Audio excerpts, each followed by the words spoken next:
मैं रेखा तिवारी उपस्थित हुई हूँ आप सबके लिए बहुत ही सुंदर बेटी विवाह का गाना लेकर के।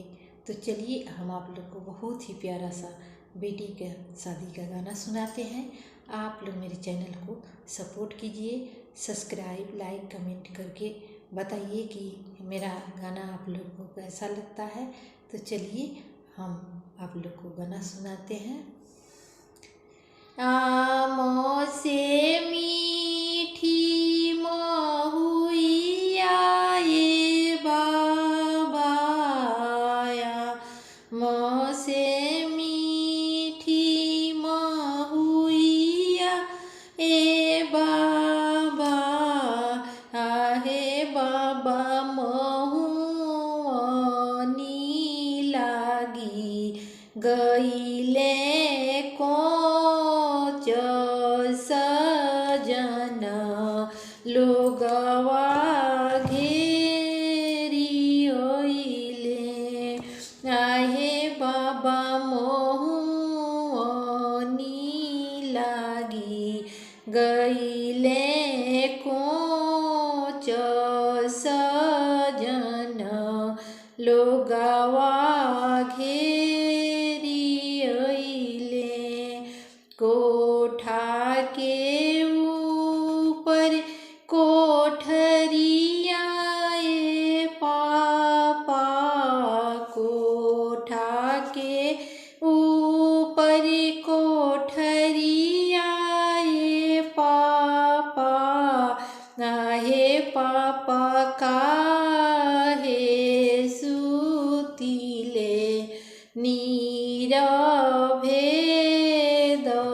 सजन लोगवा घेरी ओइले, आहे पापा काहे सुतिले नीरवे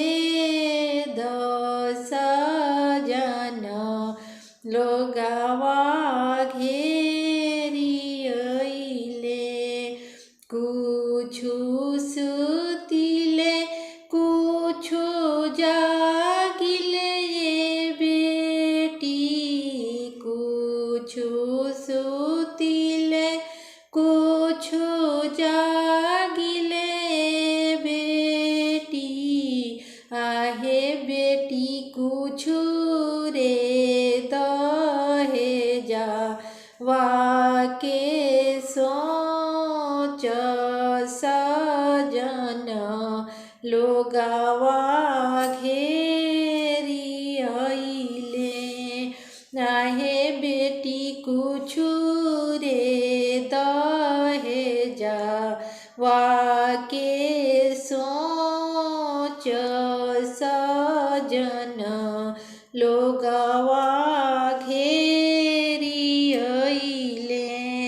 आमों से मीठी महुइया ए चाचाया, आमों से मीठी महुइया ए चाचा, आहे चाचा महुआनी लागी गईले कोच सजन लोगवा घेरी ओइले।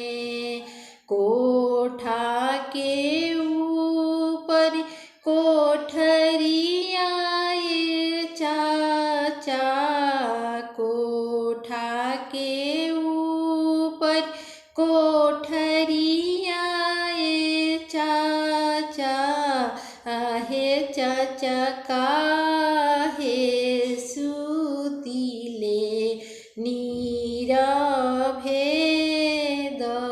सजन लोगवा घेरी ओइले।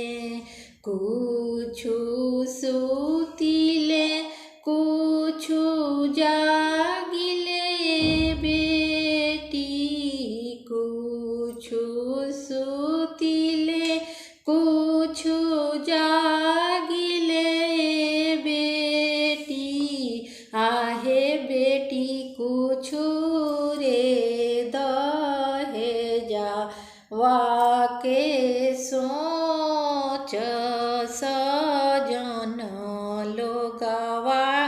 घेरी अइले। आम से मीठी महुइया हे बाबा, हे बाबा महुअनी लागी गइले कोच सजन लोगवा घेरी अइले।